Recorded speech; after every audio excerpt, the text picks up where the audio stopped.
L'Afrique du Sud, l'autre bout du monde, une destination qui fait rêver. Immense territoire, l'Afrique du Sud est un pays d'une grande diversité, doté d'une nature forte et omniprésente et marqué par une histoire incontournable.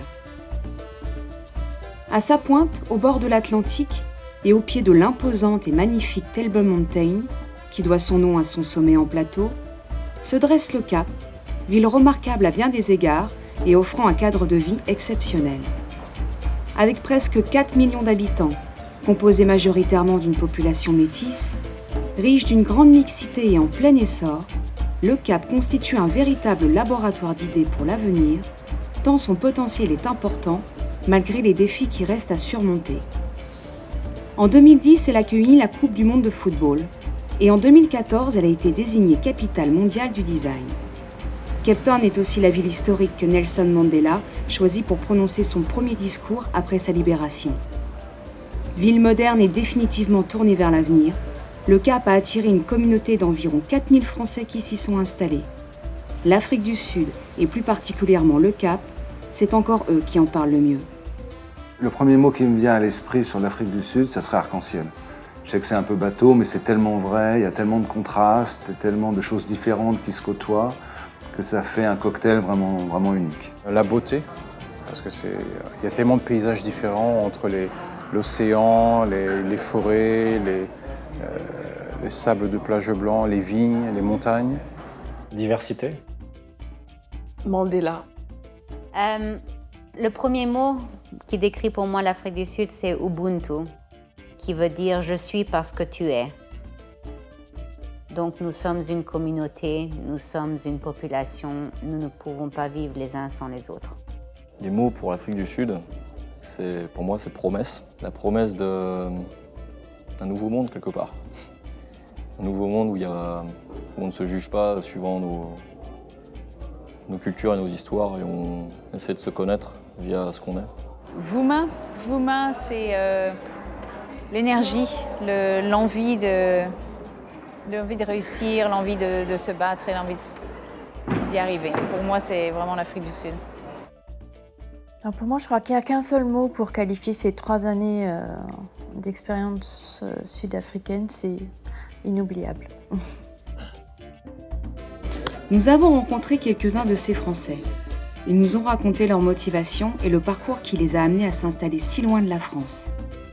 Tous partagent un attachement très fort à l'Afrique du Sud, un vrai goût du voyage et de l'aventure et une certaine dose d'optimisme. Certains d'entre eux sont basés au Cap depuis plus de 20 ans et ont connu l'époque de l'apartheid. D'autres sont arrivés depuis peu malgré des difficultés récentes pour l'obtention des visas. C'est par leur regard et leur expérience au quotidien de la vie au Cap que nous découvrons la ville. Au fur et à mesure des témoignages, se révèlent des profils d'autodidactes dynamiques et souvent motivés par un esprit d'entrepreneuriat. Il y a beaucoup d'entrepreneurs, beaucoup de familles qui s'installent pour créer, parce qu'on a encore la possibilité de créer. Il y a un domaine, le Cap notamment est un endroit fantastique pour pouvoir créer et imaginer et mettre en place ce qu'on a vraiment envie de faire. Donc tout ce qui est créatif ici est bien accueilli. Et ensuite, oui, des travailleurs indépendants, on en a énormément. Il y a de plus en plus d'étrangers, dont beaucoup de Français justement, qui viennent justement s'installer ici parce que c'est beaucoup plus facile déjà, il fait beau, donc ça aide, on y vit bien, la vie est beaucoup moins chère qu'en France ou qu'en Europe en général. Et tout est possible. C'est encore un des pays où on peut se remettre en question, où on peut redémarrer à zéro et y arriver. Et je vois régulièrement des Français qui s'installent, qui n'arrivent avec rien, qui créent leur petite entreprise, et puis 2-3 ans, et ça marche, quoi. Je suis arrivée en 98 la première fois à Cape Town pour un shooting photo. J'étais mannequin à l'époque. J'ai travaillé dans quelques galeries en Europe et par la suite, Cape Town m'a attirée.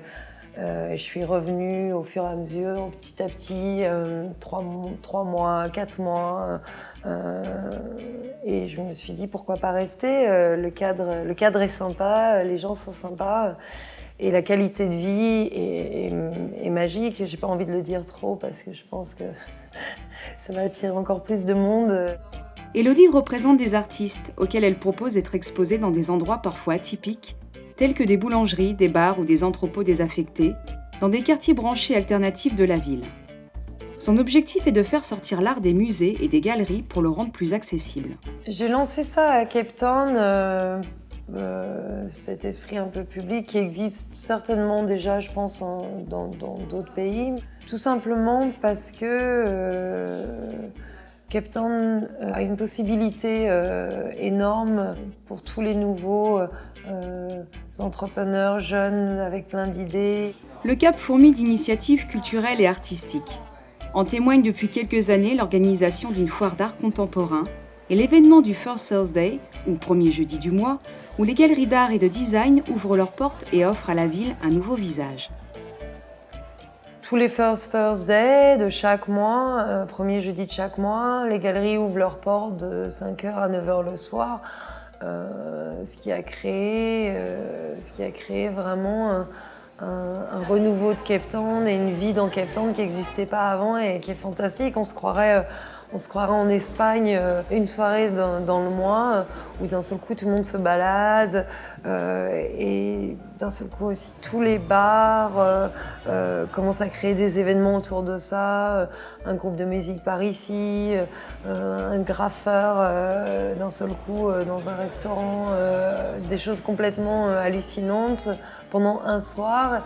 Ce qui ramène plein de gens de tous les quartiers, tous les coins, et pas seulement de Clifton, les quartiers un peu huppés, mais des townships, Kailicha.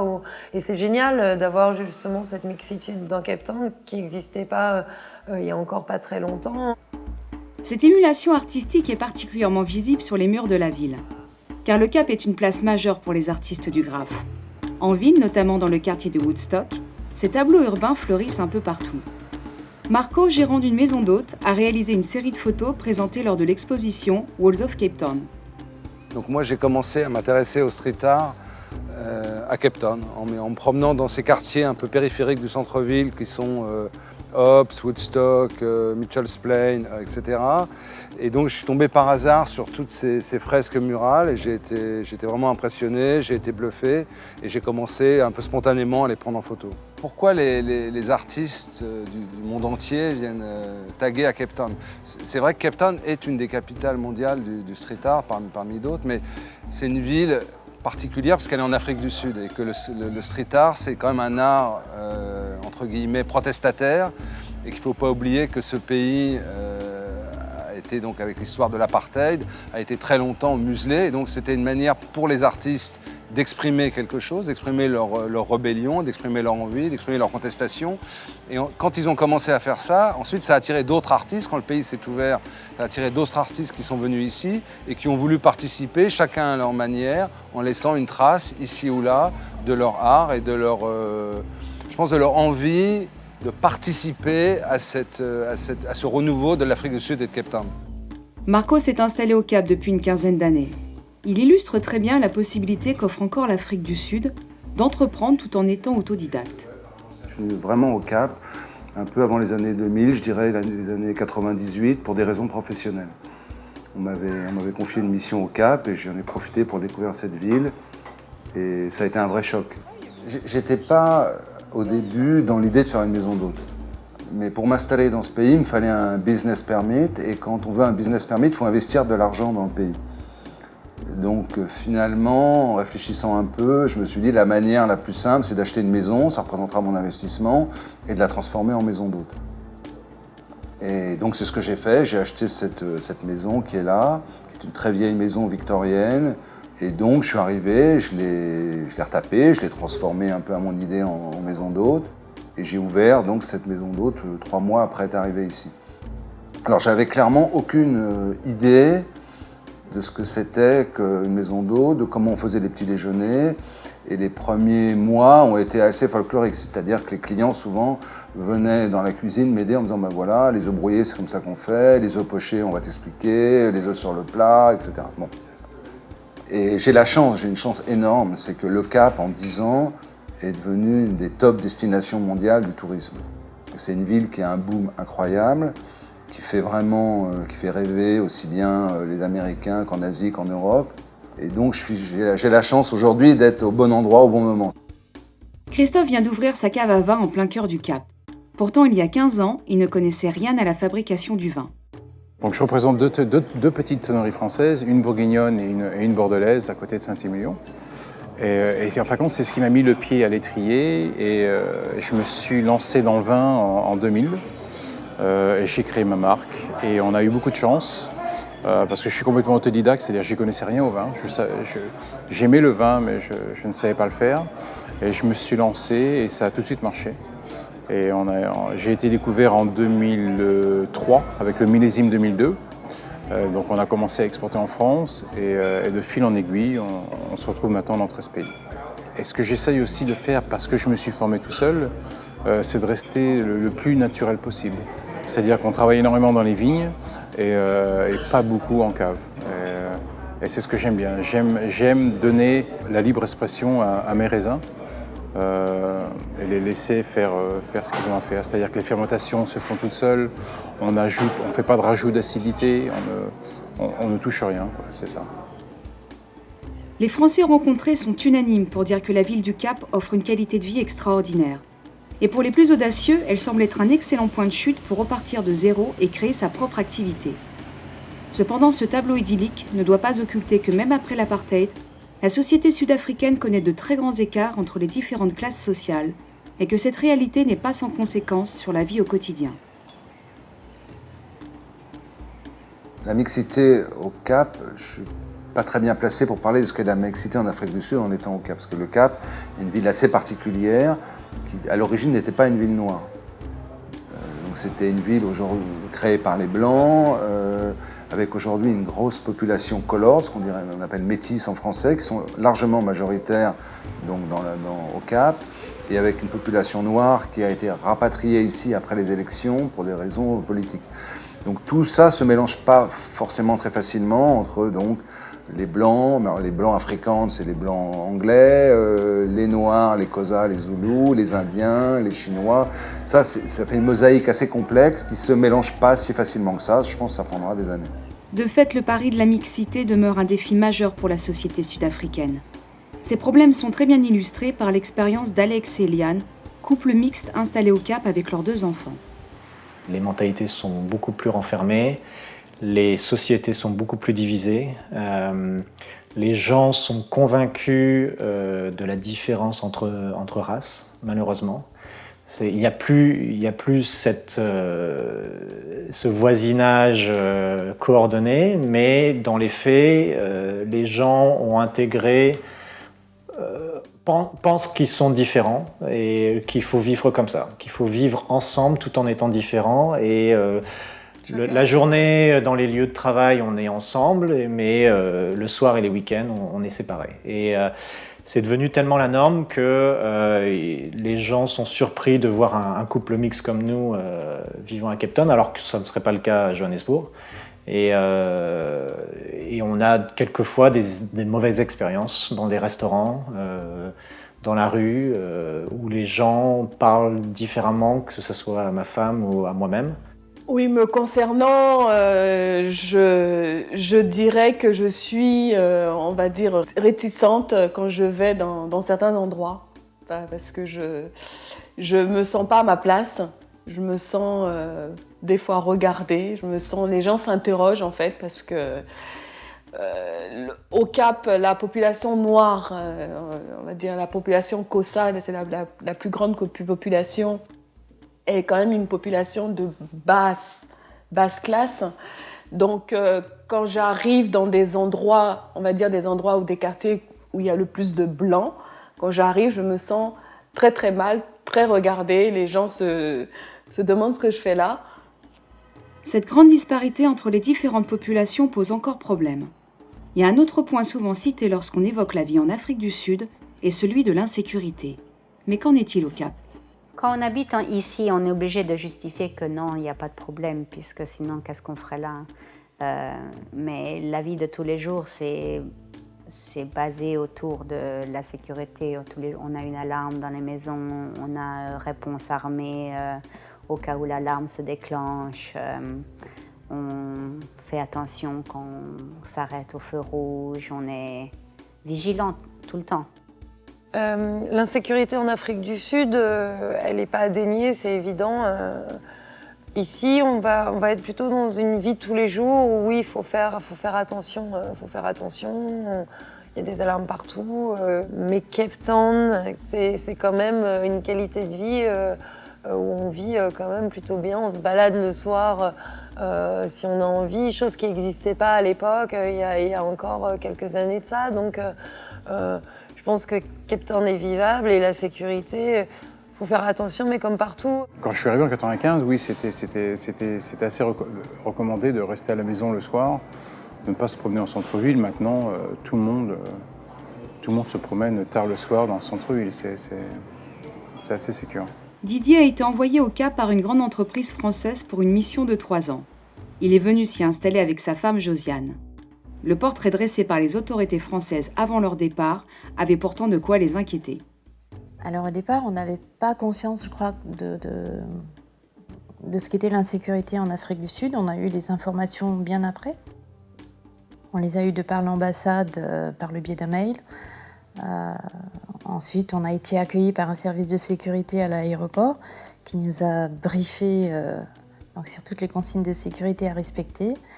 Rebriefing par un responsable de l'entreprise. Et effectivement, l'angoisse est arrivée à ce moment-là.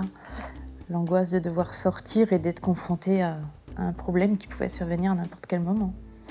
Et en fait, au fil des jours, au fil des semaines, on s'est rendu compte qu'il suffisait de respecter certaines consignes, prendre certaines précautions, et tout allait très bien. En fait, l'insécurité existe en Afrique du Sud, mais est quand même bien localisée, essentiellement dans les townships.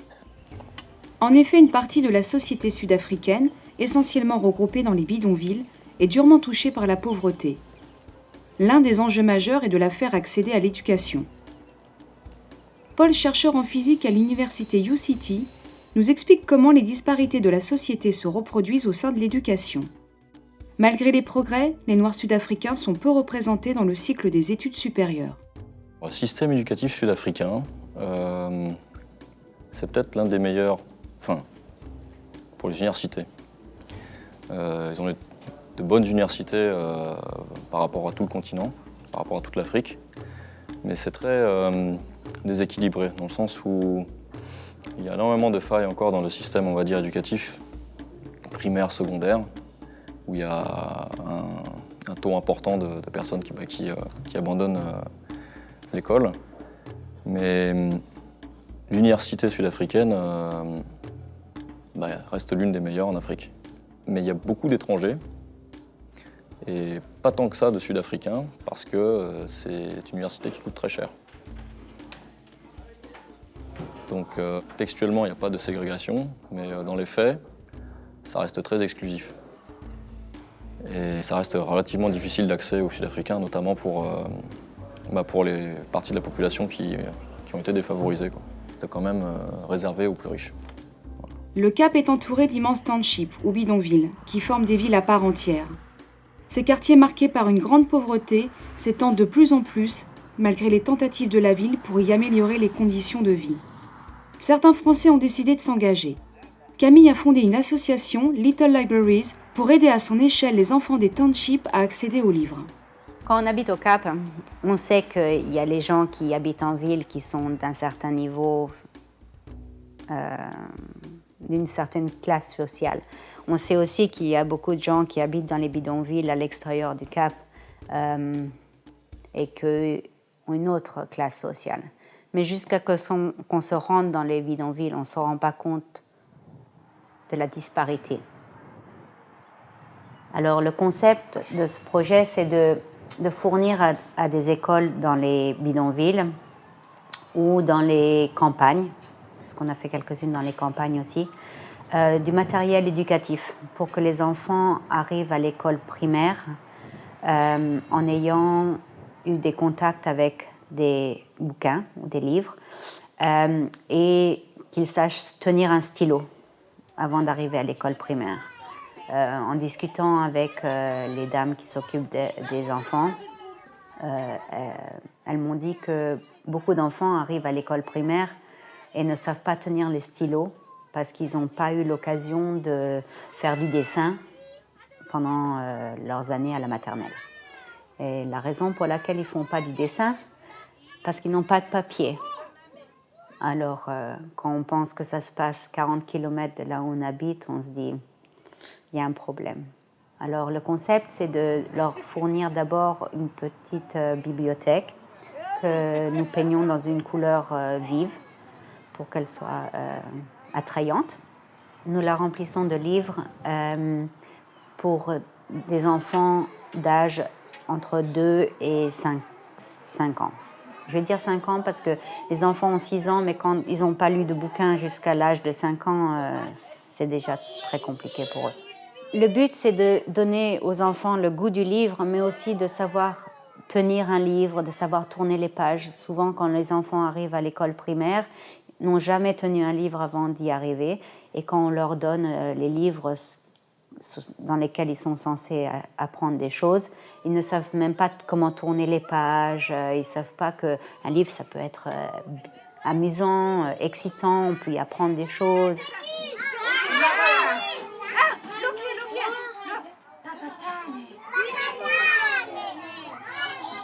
On pense que 20 ans, c'est assez pour effacer les inégalités entre les différentes populations de l'Afrique du Sud.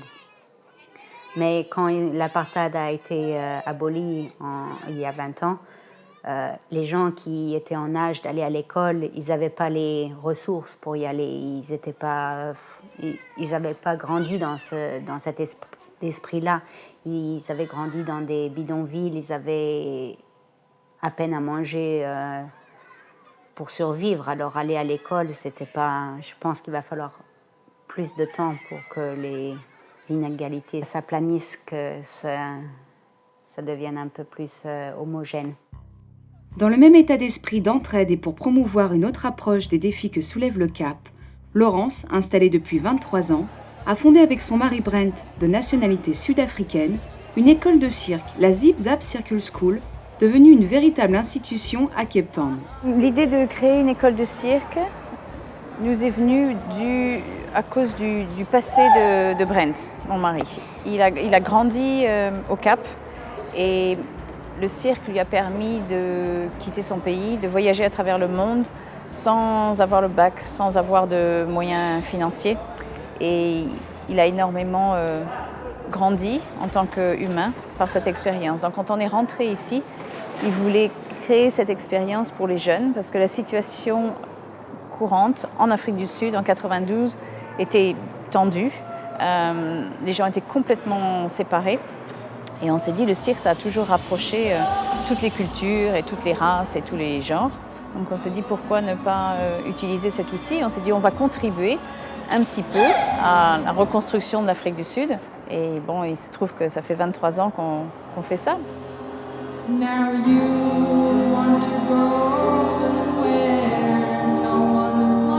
Les enfants qui viennent dans notre école de cirque aujourd'hui, ils représentent l'Afrique du Sud en général. On a de tout, que ce soit garçons-filles, en âge de 4 ans jusqu'à 25 ans. On a des enfants qui sont séropositifs, on a des enfants qui sortent de réhabilitation de drogue, qui sortent de prison, qui viennent de la rue, qui viennent d'abris. Et puis on en a d'autres qui viennent de familles bourgeoises, d'écoles privées. Il y a des familles qui n'existent pas. Il y a des enfants qui viennent où il n'y a pas de cellule familiale, où ils ont vaguement une mère ou une grand-mère ou une tante. Et puis il y en a qui viennent avec tout leur support familial derrière. Donc il y a vraiment de tout et c'est exactement ce qu'on voulait. Ça, on a vraiment insisté là-dessus. C'est qu'au début, on a commencé l'école de cirque, on cherchait des sponsors et des grands noms nous ont dit, si vous vous occupez que des Noirs, on vous donnera de l'argent. Si vous vous occupez que de ce groupe particulier, on vous donnera de l'argent. On dit, mais c'est pas ça ce qu'on essaye de faire. On essaye de construire l'Afrique du Sud. Et il faut que les jeunes s'habituent à vivre ensemble. Et on veut créer un espace où tout le monde est bienvenu. On ne fait pas de ségrégation, que ce soit sur la religion, sur la couleur, ou sur l'âge, ou sur l'argent. Et ça, c'était très important pour nous. riches d'une expérience de vie loin de leurs racines, dans un pays d'accueil généreux et exigeant. Est-ce que la France manque à ses expatriés ? En grandissant dans le pays, avec des filles dans une école sud-africaine, j'ai pas tellement gardé le contact avec la France. Ça doit s'entendre parce que je parle pas très bien français. Retourner en France, oui, mais pas maintenant. Oui, ça me manque, le fromage. Non. Mais oui, j'aimerais y retourner. J'aimerais retourner en France et m'installer là-bas dans quelques années. Parce que la sécurité pour des personnes plus âgées, ça devient précaire. Alors, le retour en France, oui, c'est vrai qu'on y pense de plus en plus parce qu'il approche. Ça va être un retour au pays, ça va être de revivre avec la famille, avec les amis. Mais c'est aussi quitter un pays auquel on s'est attaché. C'est quitter vraiment un pays pour moi merveilleux. Et je pense que on n'aura peut-être pas forcément les mêmes difficultés qu'à l'arrivée, mais les premiers jours en France vont être difficiles parce qu'il y a quelque chose qui va nous manquer. Didier et Josiane sont les seuls à devoir partir et rentrer très prochainement en France. Pour les autres Français que nous avons rencontrés, le retour n'est pas à l'ordre du jour, voire totalement impensable tant ils aiment leur vie au Cap et ne la laisseraient derrière eux pour rien au monde. Le Cap, c'est avant tout une histoire d'amour, un coup de foudre avec une ville qui donne beaucoup et insuffle optimisme et énergie à ses habitants. Ces Français qui ont témoigné partagent tous un certain goût du risque, le goût de l'aventure, le goût du large. Bref, ils ont le goût du Cap.